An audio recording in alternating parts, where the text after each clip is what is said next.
It is my pleasure to welcome His Excellency Mr. Mokgweetsi Eric Masisi, President of Botswana.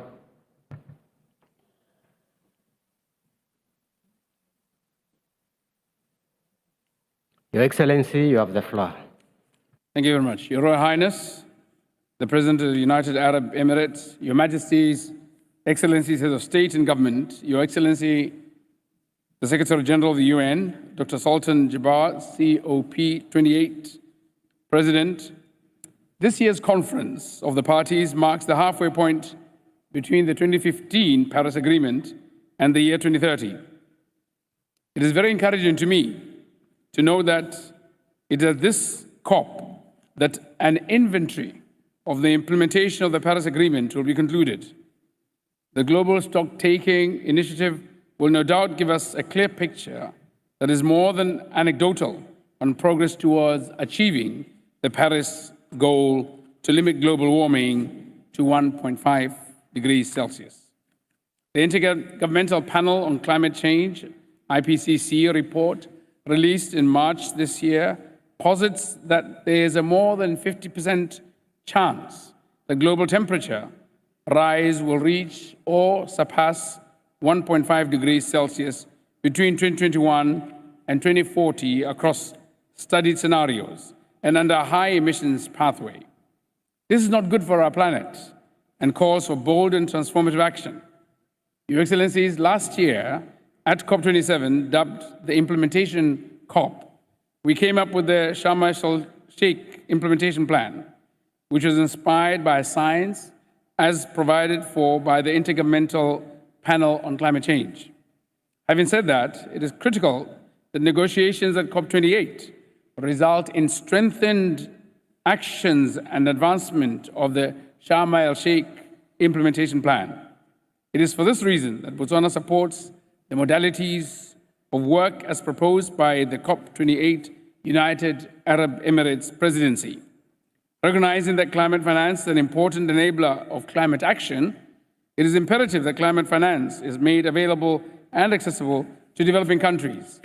At the center of Botswana's radar screen, therefore, is the new collective quantified goal from the floor of the initially envisaged US $100 billion. In our quest to accelerate the implementation of our climate change agenda, we need to enhance our actions of building resilience and addressing loss and damage that is associated with the adverse impacts of climate change. It is our fervent hope that the operationalization of the loss and damage financial mechanism will be concluded during this COP.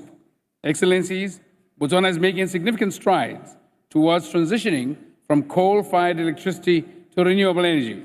As part of implementing the energy policy and renewable energy strategy, the government of Botswana has made a decision to increase renewable energy penetration from 2% to 30% by 2030. Our second Transitional National Development Plan prioritizes climate change.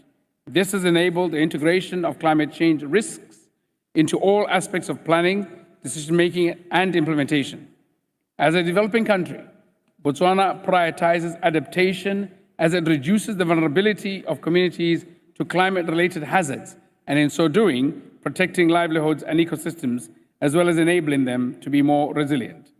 Some of the adaptation actions implemented by Botswana include development of drought-tolerant crop and livestock species, the north-south water pipeline that transfers bulk water to the southern parts of the country where there is a deficit.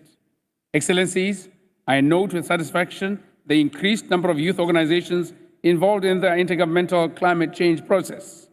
This will indeed ensure effective participation of the youth in climate change policy decision-making processes. In my capacity as a global chair of the group of LLDCs, I wish to declare the intention of the group to participate in climate change negotiations as a group. In this regard, we seek the support of the United Nations Framework Convention on Climate to provide the necessary assistance for the group to achieve this objective.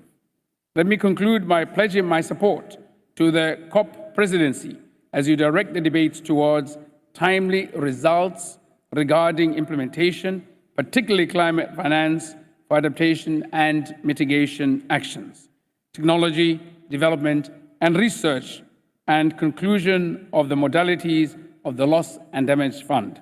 I thank you for your attention. Thank you, Your Excellency.